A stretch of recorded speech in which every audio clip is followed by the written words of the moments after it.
my first exposure to Brazilian Jiu-Jitsu was 1994. That was a Machado seminar. When I was 4 years old. That was a Machado seminar. I mean, I'm a brown belt now, and a middle-aged mediocre brown belt at that, because I'm not home that often and I don't get to train that much. But that being said, it's I think BJJ is and I think you'd agree with me with this being a fighter. It's a part of the solution, but it's not the solution. 100%. I agree with that. 100%. And I think if there was any way to describe what I do to your audience, it would be like MMA with guns and knives. That's what it would be like. And we're always researching things and looking at new things to see if we can improve the art and make it better. So what he means by part of the solution is when me and him roll, I can usually get the better of him a little bit. Yeah. It's still close, but I can usually edge it out. Now, there's been times where we've trained and he gave me the rubber knife and said, start with the knife, try to kill me. And it takes about 10 seconds for him to kill me with the knife. If he starts with the knife, it's not even a full second. So that's how big the difference is. So I see what you mean by saying it's not 100% what you need.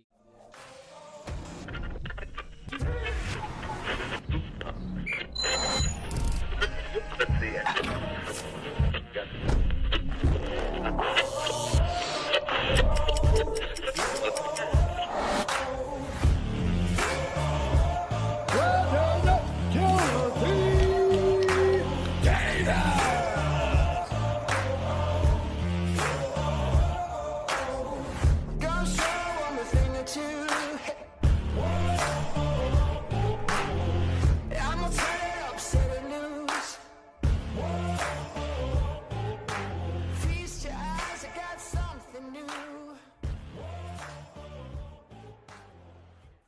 All right, everybody. I'm here with Craig Douglas, owner of Shivworks.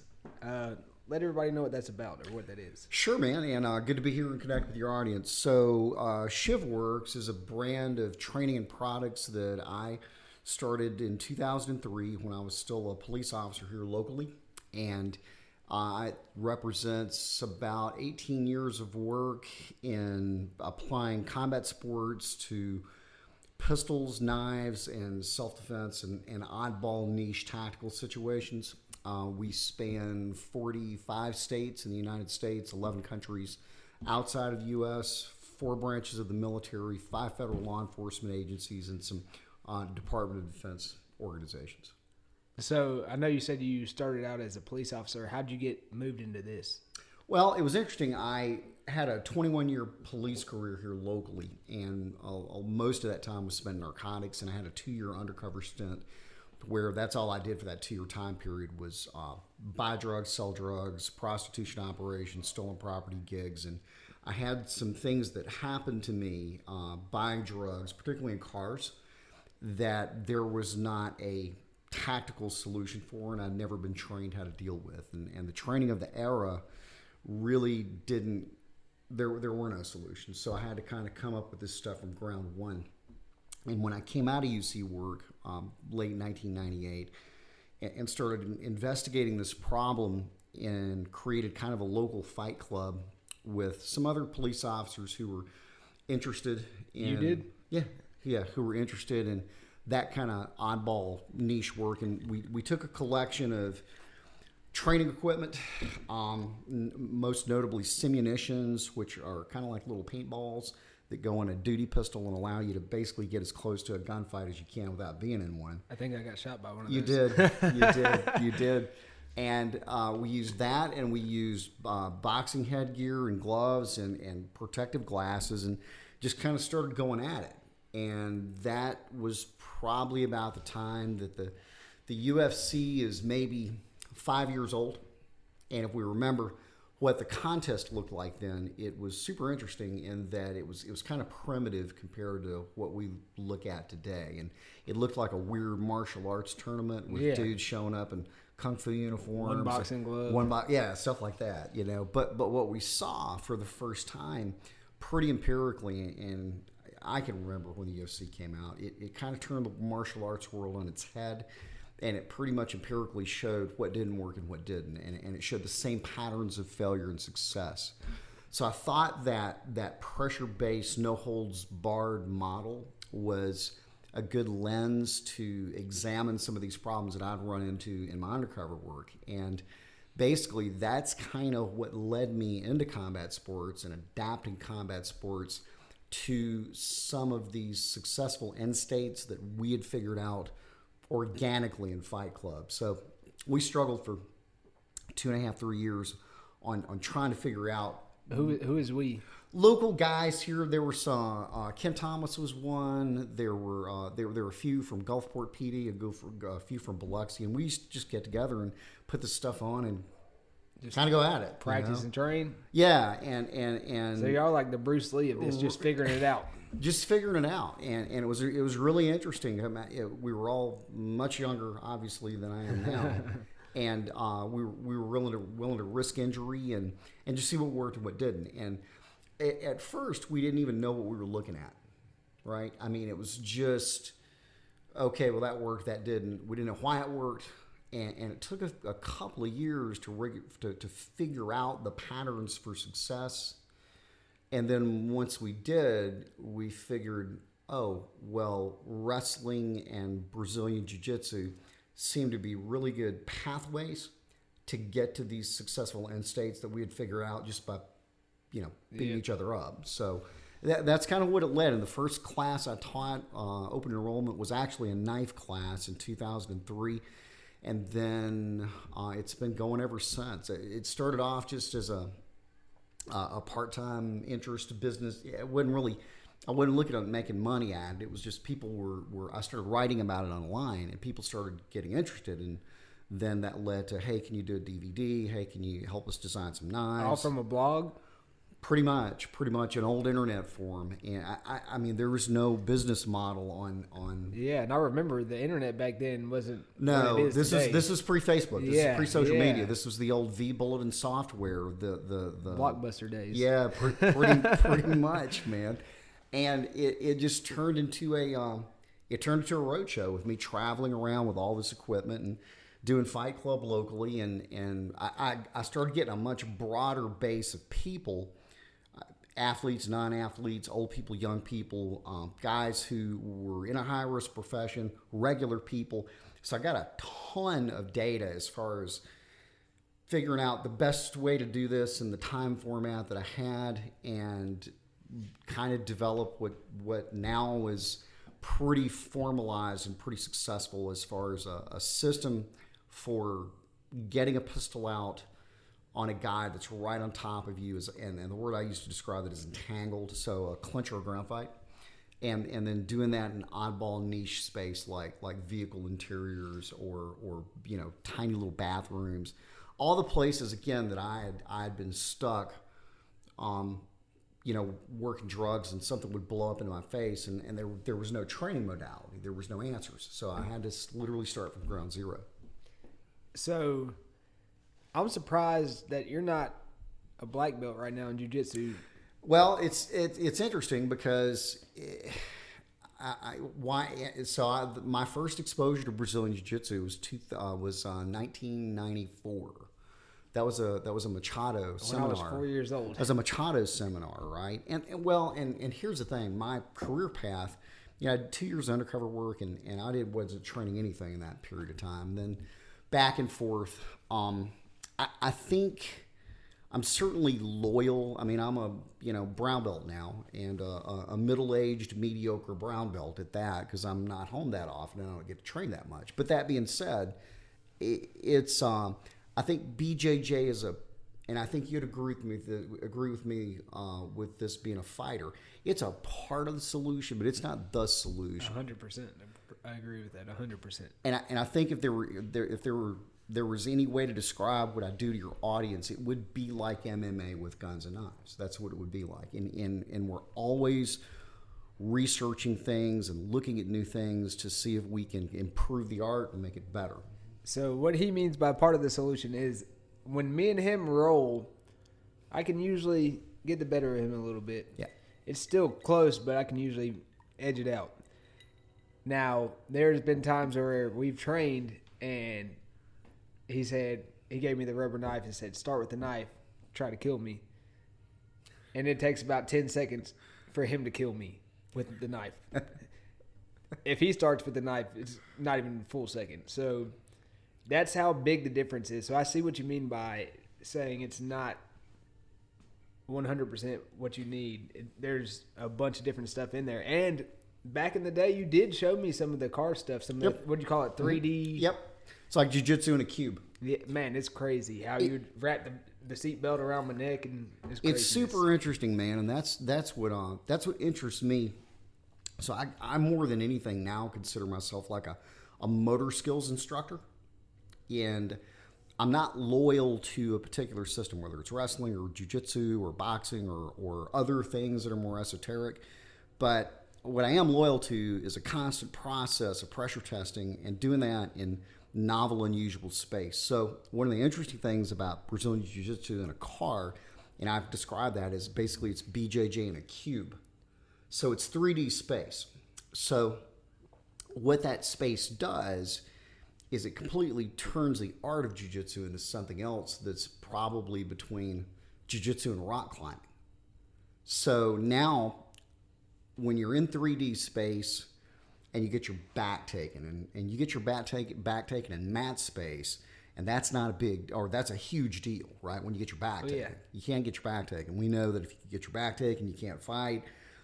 He's got a significant advantage. All 4 of his limbs are against none of yours because you're not facing him. And if we put it in an MMA context, well, you're getting punched in the back of the head. Put it in a street fight context, in open space, you're getting punched in the back of the head. He could be knifing you. However, now in the car, when I can do things like take my feet and put them on the door, drive you backwards and crush you into the B-pillar, and then use my arms and my head and my shoulders to put even more pressure down on top of you, it completely changes the hierarchy of positions. So now jiu-jitsu turns into something else simply because of the environment. And I'll give you another example of what combat sports evolve into or out of, and why it's really important to maintain this laboratory of a constant experimentation. So if there's anything that the UFC specifically gave the combat sports world that was different, what do you think that would be? What would you say? Making it to where it's not just a singular martial arts form. But we were doing Vale contests and Vale Tudo contests in Brazil, for many, many, many years, right? That no holds barred mentality has been around forever. But what was it about the UFC that made it distinct from any other contest? I don't know, because they already had no weight classes. It's the cage. It's the environment.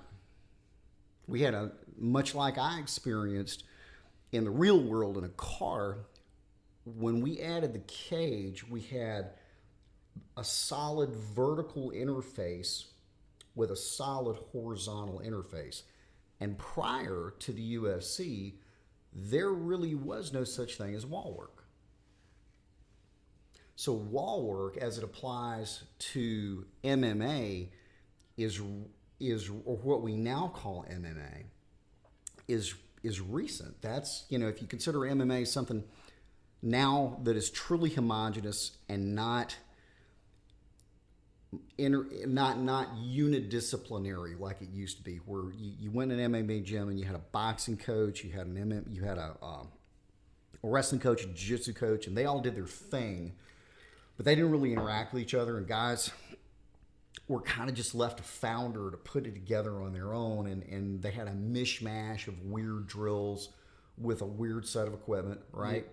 So, because you can't grapple with boxing gloves on, but you can't hit real hard with MMA gloves. So, we struggle with all these different ways to train. And you still do, right? And it's the same way in what I do in self-defense. But what's interesting about the UFC is that if we think about MMA as being homogenous within the past, let's say 15 years. Let's give it 10 years of development, or 20, let's say 15 years. 15 years of relatively sophisticated wall work. Well, now that MMA is kind of considered the baseline for how to fight. There's been a whole generation of kids that have been raised, and that's what fighting looks like. It doesn't look like weird kung fu. Now what we see are elements of, say, the special operations community within the Army and the Navy, and within what they do, close quarters battle. So you have 4 guys with night vision and armor and rifles that hit a room at the same time. It's dark. There's smoke everywhere. A guy gets hit by a guy that clinches him and crashes him, and he goes to the ground. Well, if we look at the tactical environment, if those guys are shooting in the middle of that room and you've gone down in the middle of that room, the last thing you want to do is stand up into another operator's sector. So in a lot of these cases, what they figured out is, even with a guy on top of them, getting back to the wall and using basically MMA wall walking to get up, peel that guy off of him, or pin him in, or another guy can come in and shoot that dude.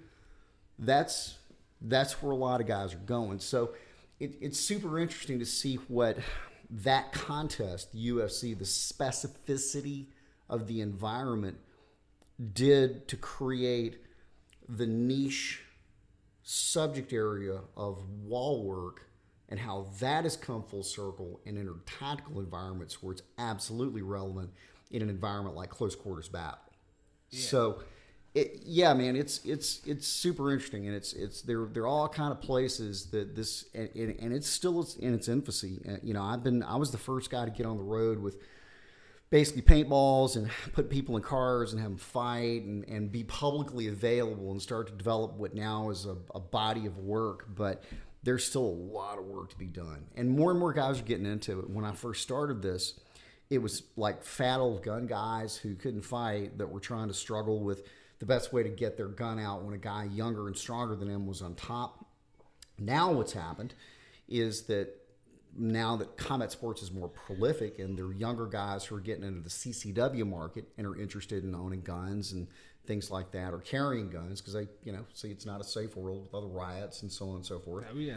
They start looking around for firearms training, and then they see what I do, and it looks the most like what they do. So now, almost 20 years later, it's not uncommon to have 2 or 3 Brazilian Jiu-Jitsu black belts in a class, but they don't know which end like the bullet comes from, and I have to don't point that way, and we have to get them squared away that way. So it's not about teaching them how to fight, but it's about teaching them how to be safe with a gun and fight with a gun. So it's super cool, man. I love what I do. It's a lot of fun. I'm still curious about it, and I'm still not satisfied with the way it looks, even though it's my life's work. So I guess it's like jiu-jitsu. There's always something new you could learn off of that. Yeah. Just from the stuff you've shown me in the car and everything, I can only imagine how much stuff you have forgotten that I don't even. Yeah, and how much stuff, and that's why I try and surround myself with good guys, you, Mike, guys that are still curious about stuff, guys that are interested. Scott Oates, who has been on the road with me lately. He's a former SEAL, and he's a third degree black belt under Saul Hibero. He's probably one of the top 5 guys of the Hibero organization. Oh, yeah, Saul is a beast. Good dude, man. And there are just more and more guys looking at this and figuring out,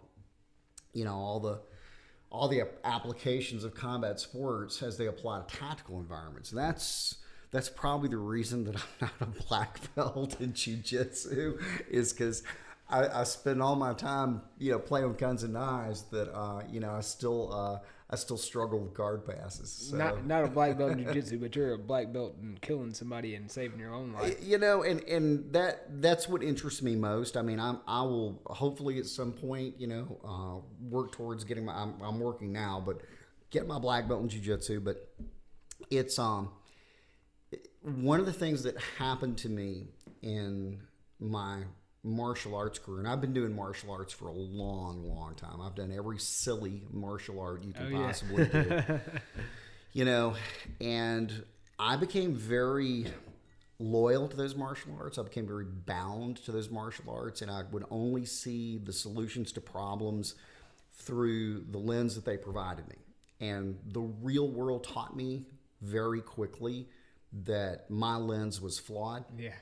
So now I'm very reticent to be beholden to a martial art and to let it control me. I don't want to do that.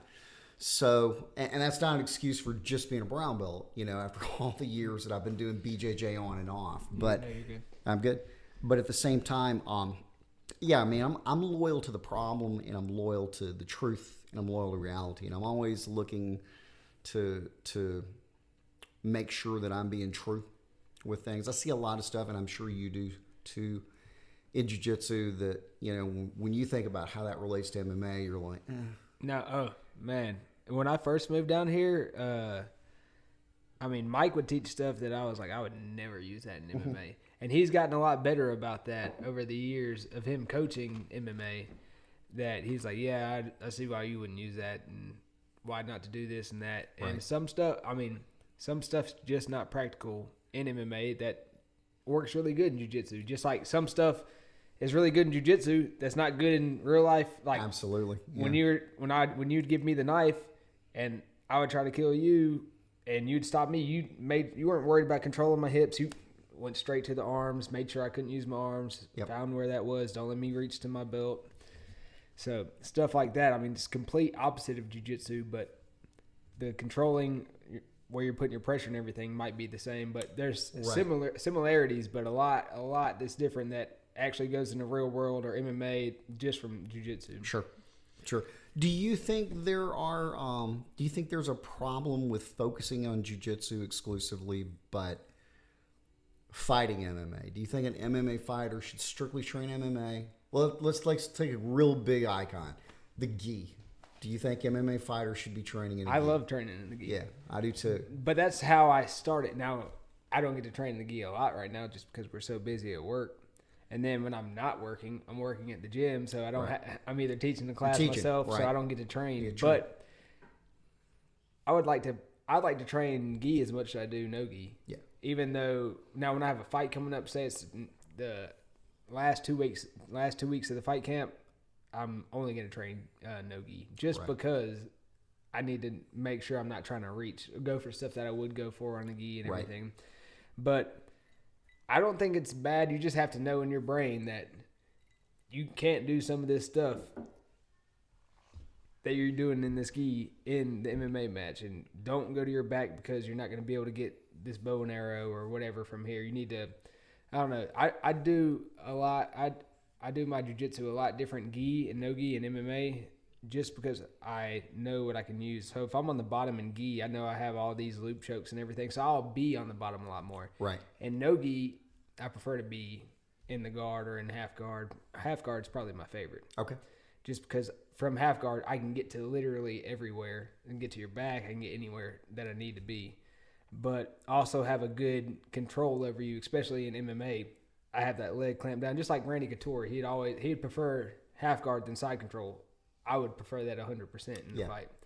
But I personally, I don't think it's a problem. But you just have to know that you can't take everything that you're doing in this gi into MMA. Yeah, and I think the current thought process on human performance shows that recency is a big deal. What you've done the most recently. Oh, yeah. So they use the word recency to describe that. So in other words, how close is the recency though? Like what's that time period? Well, and that's what we don't know. So in other words, I think if you know you're going to an event like a fight, obviously your training is very specific for that fight, right? And you're really not a generalist anymore. The problem, though, with self-defense is that, if you knew there was an event, you wouldn't go. 100%. 100%. So that's what's interesting to me about a school, like our school, man. When we have a local school, and people get into martial arts for all kind of weird reasons, but historically, it was, man, I'm tired of getting sand kicked in my face by the big guy. I'm tired of getting, but it was always about self-defense. It was never about competition. And I think combat sports people have kind of, over the years, shifted away from that. You know, that's even a discussion within the jiu-jitsu community, right? As far as what's relevant towards self-defense and what's not. And, you know, there's probably some older guys in the jiu-jitsu community who are not producing champions who stress how important self-defense stuff is. And then there are younger guys who are like, well, you guys aren't producing champions. Why should we listen to you? Yeah. If you at least had a champion, we'd listen to you about self-defense.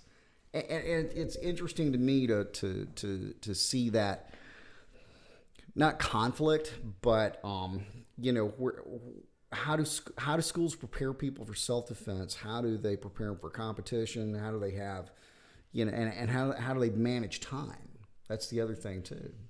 So I think recency. If I was king for a day, I think if I had a 5-day week and I had a fixed site, probably once a week,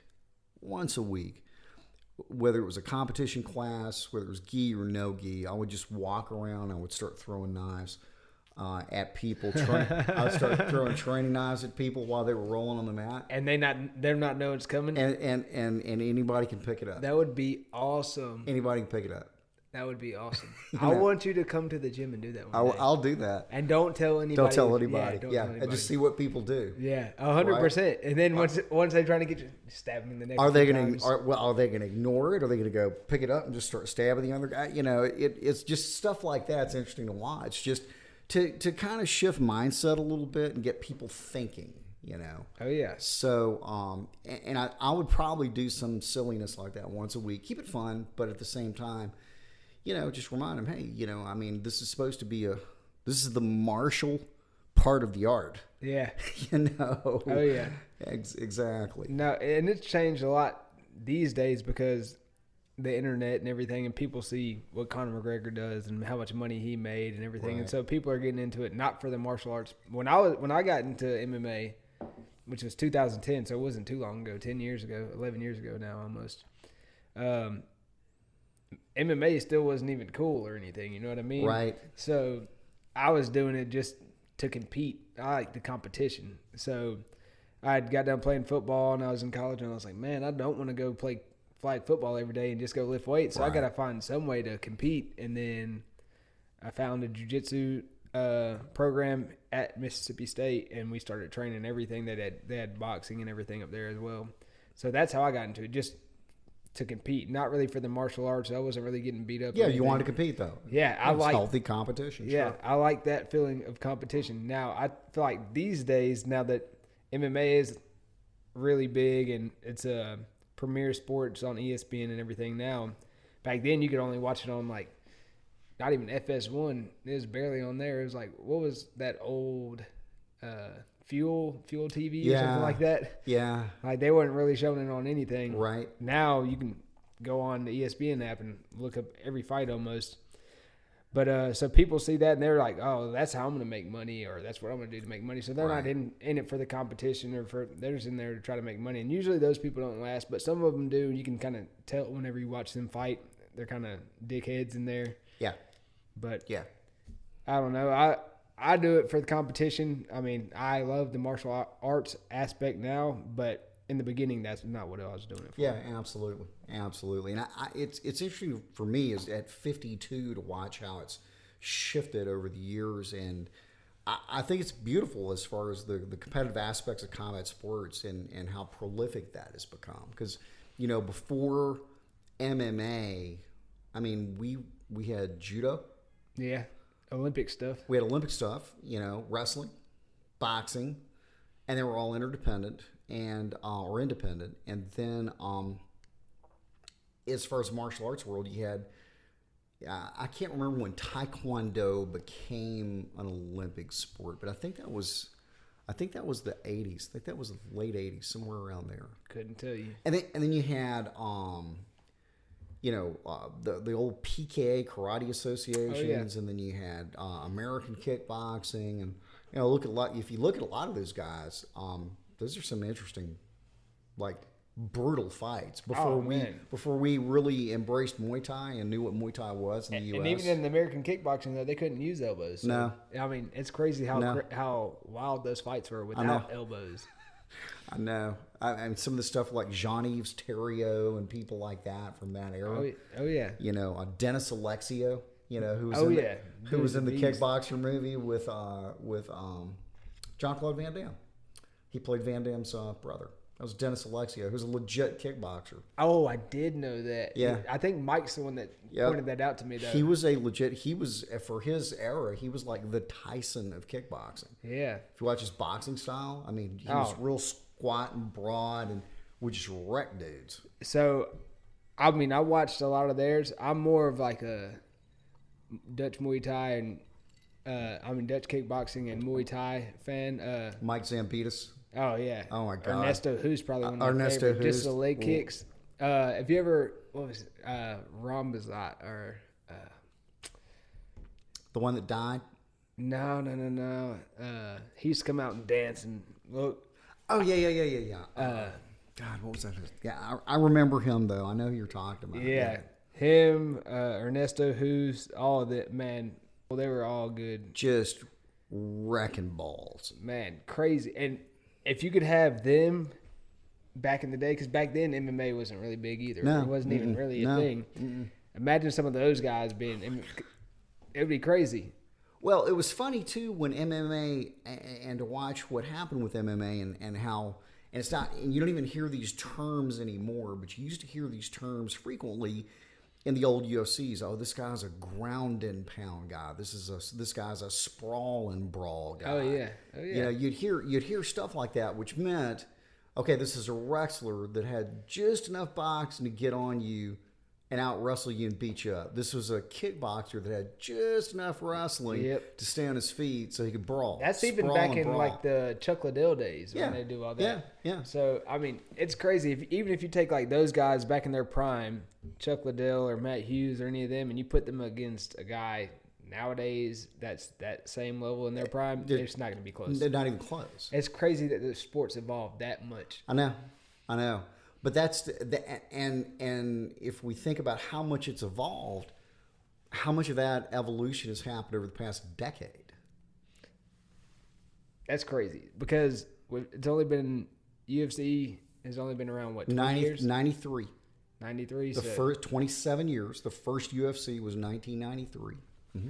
So I saw the one here on the coast in Bay St. Louis where there was who was on that? That was who's the black kickboxer? What was his name? Fought Couture at one point. Can't remember his name. Maurice Smith. I don't remember him. Maurice Smith. He fought over in Bay St. Louis, and I drove over there and saw it live. Was that like even when Anderson Silva had his first that fight? was way before that. This was, I think, 95. Yeah, so It was here. I mean, and again, it was like a tough man contest. it had to be in. That's It what was. There were only a few states they could do it. I think Horry and Gracie was still calling fights. Man. At the time, I mean, it was early. It was early. So, what kind of like arena or room was it in? Like It literally was like something that you guys would fight in locally now. It was. That's what's so crazy It is was that cra- they it was grew to crazy. be as big as they are Yeah. and monopolize everything. Because even when Anderson Silva had his first fight against Chris Lieben, that was in like a little ballroom at a casino. It wasn't even big. There weren't even bleachers in there. I remember that UFC was no bigger than one of our big MMA contests fights that like Ricky did over at the Coliseum. No different. That's out. No different. That's crazy. No different. No different. But there was a UFC over in Bay St. Louis. I went with my girlfriend at the time and a Gulfport police officer. He brought his wife and we sat on bleachers and drank cheap beer on tap. So yeah, I mean it seriously was no different than one of our now local big contests. About the same push as far as the amount of people. Were y'all doing what you're doing now back then? No, we didn't even know what we were looking at. It was just we were like. So We're just it did this kind of sway you? It started to. I was like, and again, when you first saw it back then, you really didn't know what you were looking at, right? I mean, people. So even the audience now is sophisticated because you used to hear the audience when the fights would go to the ground. And when you look back at them, there was some like if you look at a Hoist Gracie Ken Shamrock fight. Oh yeah, Like UFC. it's all ground. Yeah, and they start booing because the audience doesn't know what they're looking They at. still don't know. Even today, they don't know. I mean, there might be some that are educated and some that do jiu-jitsu, but unless you do jiu-jitsu or you train MMA, You have no idea what you're looking at. you're watching it and it's boring because you don't know what's going on. Yeah. And I used to be the same way before I started fighting. I was like, stand these guys up. This is boring. But once you start to know, you're like, oh man, he's going to go for this. Oh, he needs to trap this. And you're like fighting them in your head. It's Right. like trying to solve a puzzle. Yeah. But yeah. so if you don't know what you're looking at, though, like you said, it's boring. So I can only imagine back then with there being so many specialists, not very many, like you might have had a boxer or a kickboxer, but a lot of wrestlers.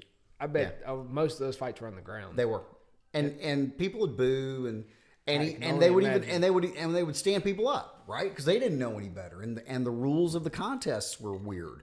Yep. You know, it's like, well, no action. No, there's action. You just don't know what you're looking at. Mm-hmm. You know, there's plenty of action there. So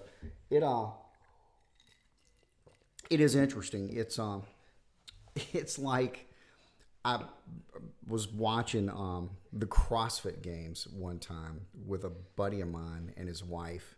And his wife is an insane CrossFitter. And she's rapt watching this. And they're trying to make CrossFit like super exciting, which I don't get watching people exercise as being exciting. The announcers or your friends? So my friends are into it because they're CrossFitters. Well, I'm not a CrossFitter. Yeah. You know, do Yeah. powerlifting or whatever, but that I don't do CrossFit. And What's this that? Is, What's that? Danny, don't mean to interrupt you, No. but what's that? Danny, the dude that's off. He has a mullet. oh yeah. I'm not trying to be the best person at working out, Exactly. exercising. Exactly. Well, so and even more, I don't want to watch people exercise. Right. That's what the CrossFit games to me 100%. subjectively is, because you could argue because I don't know what I'm looking at, but anyway, they're trying to make the. It was like on ESPN 7. Yeah. You know, Yeah. and they're just sitting there watching it, and I'm like. And they're trying to make the contest. The announcers are trying to make the contest exciting. Man, they got a hard job. Well, yeah, and they're two dudes on airdynes, right? They're two dudes on airdynes, and they're not going anywhere. They're just in one spot on the airdyne, and all they can say is, "Look at them crushing those calories. Look at them go." I'm like, they're not going anywhere, you know. And finally, I made the mistake. I said, I don't see how you watch this. And they both got mad at me. And they're like, these are the most conditioned athletes in the world. And it was funny. But you could argue that I didn't know what I was looking at because I don't appreciate the conditioning and I don't appreciate people working out. And, you know, I watch sports, and I think you'd agree most people do. And we can translate this to what MMA is and isn't and how appealing it is. When people watch sport, when people watch NASCAR, they're not watching NASCAR for the laps. They're waiting for the crash. 100%. They're waiting for the crash. So, and you could say the same thing in combat sports too. They're waiting to see some blood. It is blood sport. They're waiting to see somebody get split, somebody get knocked out, something weird happen, some dude on the ground, you know, shaking, that kind of thing. Right. Do that straight like it's been poleaxed. But I will say that in, 27 years of watching the contest on and off, you can see that the audience at least has become a little bit more sophisticated as far as respecting what's happening on the ground and being knowledgeable. It's a slow leak, and I don't think you see it nearly as much in local contests, but rarely in the UFC, when a fight goes to the ground, it stays on the ground, and there's technical work on. You don't hear people boo that much. Yeah. It's rare. And you used to hear that all the time. Agreed. And if you ever watch like a card that's in Japan or China, they are like really knowledgeable over there. So you hear them, nobody's booing. You don't hear everybody cheering the whole time. They know exactly what's going on. Yeah, they're paying attention to sophisticated, educated because audience. they've all done martial arts their whole life. That's what they grow up doing. Yeah. All right. Would you rather watch CrossFit or a tennis match? Oh man, I'd rather I'd rather watch porn. I'd rather watch porn than a lot of things. CrossFit or tennis match. Maybe if at least I know somebody's going to throw a fit in a tennis match, like John McEnroe. Back in the day, somebody's going to show their ass on the court. Yeah. Again, that's why McEnroe was so popular. At least it wasn't because he was a great tennis player, which he was. He was a great tennis player, but at the same time, they knew, I want to see him throw a fit. Yep. I want to see him scream at a judge. Yep. It was so I think I'd go for tennis over CrossFit, man. Is he still doing seniors and all that? I think he is. Yeah, I think he is. Yeah. No, yeah. At least in the tennis match, something else could happen. Like right, it might get close, and this guy pull this out, and I don't know. But just watching somebody work out, I can't do it. Yeah. I can't do it. And probably be people mad at me for saying that, but it's the truth, man. I mean, I think the people that attracts. I'm glad they have their sport, if you want to call it that, and there's no. You said it, not me. Right. I agree. There's no discussion about them being incredibly conditioned athletes and fit, but they're not the strongest. They're not the fastest. Are they second and a half place in everything? Sure. And is that a good place to be as far as general purpose fitness? Sure. If all you want to do is work out, but working out for athletes historically is about winning the contest. Yeah. Not winning the workout. Right. I mean, it's the contest is the end state. The exercise is the process. Yes. The exercise is not the end state. Yeah. Right. And that's what CrossFit kind of, I think, has become. And I'm not shitting on it. I mean, it's there's no doubt CrossFit, more than anything else, has gotten more people into barbells and legitimate strength training than anything. Because prior to CrossFit, it was also the first exercise system that was unapologetically difficult. Prior to CrossFit, all you saw were 6-minute abs. Yeah, that's true. And Nautilus machines. And it was and between, going with old school barbell techniques and being unapologetic about it being hard, they changed a lot of people's lives. And I total respect for that. Have you ever done CrossFit? Oh, yeah. I've done it. I have not. Yeah, I think when it started, and I've got a lot of friends that were there at its inception and have kind of been with it on and off. How did it start? Well, it started kind of like Shivworks started. It started off with just a different approach, a very different approach. And a culture came up out of that approach, and then a business model attached to the culture, and it became wildly successful. So, but not one person made a bunch of nobody made or monopolized off of that like the UFC did. No, Greg Glassman. He did? Up until recently, Greg Glassman is the founder and creator of CrossFit. And so if you named CrossFit, he got something. Oh, yeah. Oh man, I didn't know that. Oh, yeah. Always somebody. Yeah. And he sold it here recently. He was for how much? I'm not sure. I think it's a few billion.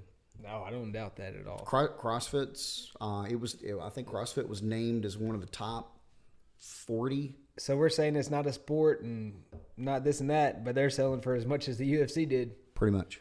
That's crazy. Pretty much. But everybody can do CrossFit. Anybody in the world can do CrossFit as long as you don't have. It's accessible. Yeah. Well, that's what makes that's what's interesting about MMA, right? I mean, how many 40-year-old housewives can do MMA?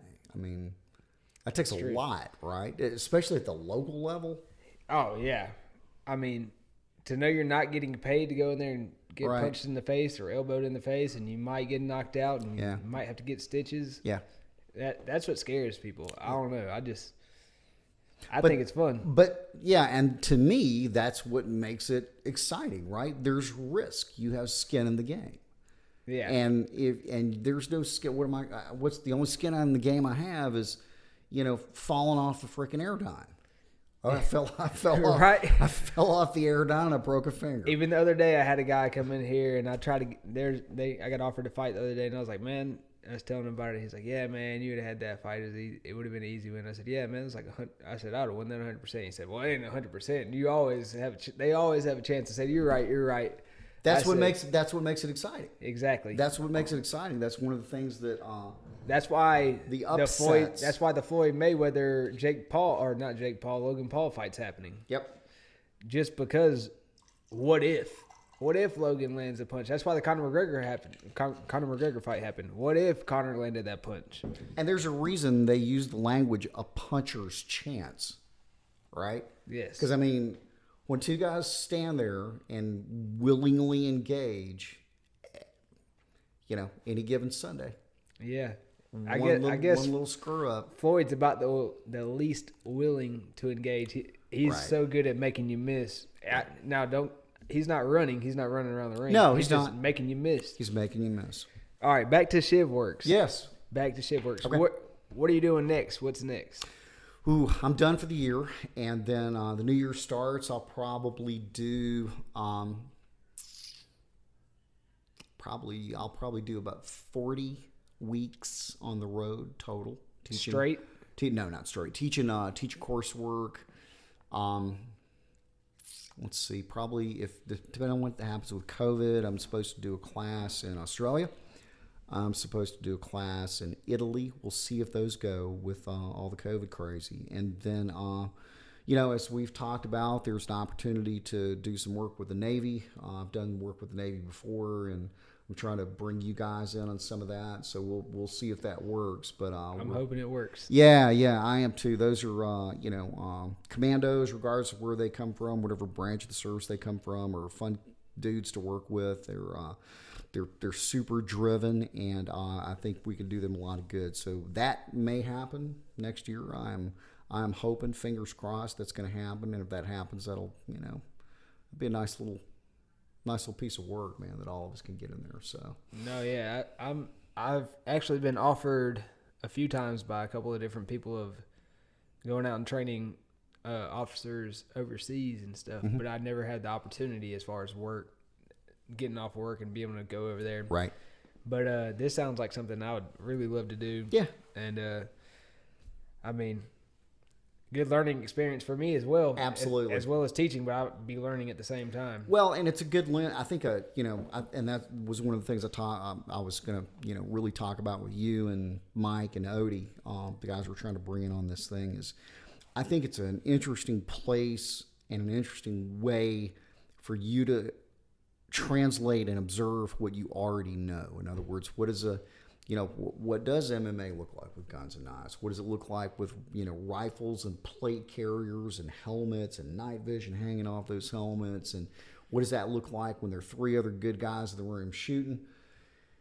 What translates and what doesn't? That to me is really the whole. That's the interest, and that's one of the reasons I love Mike, and he's such a good jiu-jitsu instructor for me, is his intense curiosity about the art. Mike loves jiu-jitsu regardless of whether it's gi, no gi. Dudes are slapping each other in the face. Oh yeah, it's he wants to see the violence. It doesn't matter what the rule set is, and I never will forget one of the things we were talking about. And he made it was an offhand remark, but it was brilliant. He said self-defense is just another rule set. I was like, wow, that's. I don't get it. What do you mean? Well, when we were talking about the differences and I think I brought some knives that day, and I did a private with him, and then we'd add some knives in. He wanted to look at that, and we're talking about how things change, and he made the remark. He said self-defense is just another rule set. Now the rule set could be there are no rules, right? But it's another rule set as far as looking at what grappling and fighting is, and what grappling and fighting is. You can do this, but you can't do that. Well, you can do everything now. So oh, yeah. when he said that, I thought it was just one of those moments, very, very, very cogent thing to say that, it is. It's just another rule set. Yeah. I can see what you're saying, because when I get in a street fight, everybody's like, oh, well, I'm going to pull his hair and poke his eye. That's like the last thing that I think about, right. Just because my mind's so set on the rule set and that I'm stuck in. And everybody that says that doesn't know how to fight. And that's not to say that So on the eye strike thing, you see dudes that are 400 pounds and sleeveless Cobra Kai gis advocating for eye strike, groin grab, and stuff like that. And there's a kernel of truth to that. I mean, we can look at those guys and say that dude can't fight. We look at him, we can watch him move. And say, 100%. Dude has no athleticism. We see all kinds of videos of these weird dudes getting schooled by real fighters, who are just at the local amateur level. One good Thai kick. Yeah. They're like, they kind of, their no-touch knockout goes out the window. But at the same time, there's a kernel of truth, there's a little bit of truth in what they're saying, because we see guys in MMA fighters, the best fighters in the world, highly conditioned athletes, when they take a finger poke, it creates a pause, right? It might be a long pause. It might be a long pause. Now, in the real world, would that pause be enough to get a gun out? Would it be enough? Would that pause be enough to shift the position a little bit so you could get off bottom? Would it be enough? If you're saying like life or death situation, are they going to react the same way as you do in a fight? And we don't, fight? and we don't know. All right, that's the thing, and because an MMA fight is still a controlled event, we don't know. So it's interesting that I think there's a kernel of truth to things like eyes and groin. It's a tiny percentage, and I've never considered that a primary strategy. I've always considered it that's an accessory to positional work. That's an accessory to combat sports. It's something that we add to it that augments combat sports, but it's not, poking people in the eyes and punching them in the balls. That's not how we fight. That's an addition to, right? But that's not how we fight. Yeah, that's not going to be the only thing you're going for. No. Not the main thing.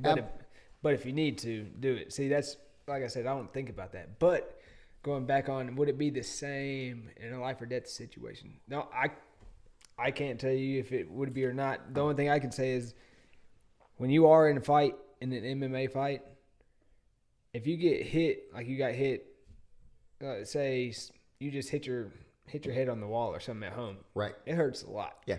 You don't have the adrenaline going. When you get hit in an MMA fight, different. You don't feel it nearly. You might not feel it at all, or it Right. might take a lot of the edge off. Right. So the eye poke, though, still hurts the exact same, I can imagine. Right. So I don't know if that would transfer or not. And you don't know, and I think what we can say, whether it's a fight with a few rules like MMA or a fight with no rules like a street match, you don't know. You have no idea how much punishment a human being can take. You have no idea how fragile a human being is. I mean, because I'll give you a good example just over my law enforcement career of seeing people who were stabbed. I never saw a guy with one stab wound. Never saw a guy with one stab wound, except a couple of times, and both of those were fatalities. Everybody else walked themselves in, usually, or were driven by a friend, and they got 60 holes. 60 holes in them. Which is a testament to the amazing durability of a human being. And having seen a one hit in the heart or one hit in the femoral with a blade, that killed that person. Yeah. So you just don't know. You don't know what's going to happen. There are weak spots on the human body. There are fragile spots on the human body if you can get to them. Tell everybody the one spot you told me, if you could stab somebody that you can't, I guess, not suture, but perineum, right in the taint. Right in the taint. Right in the taint. It's a bad place because you can't. Can't.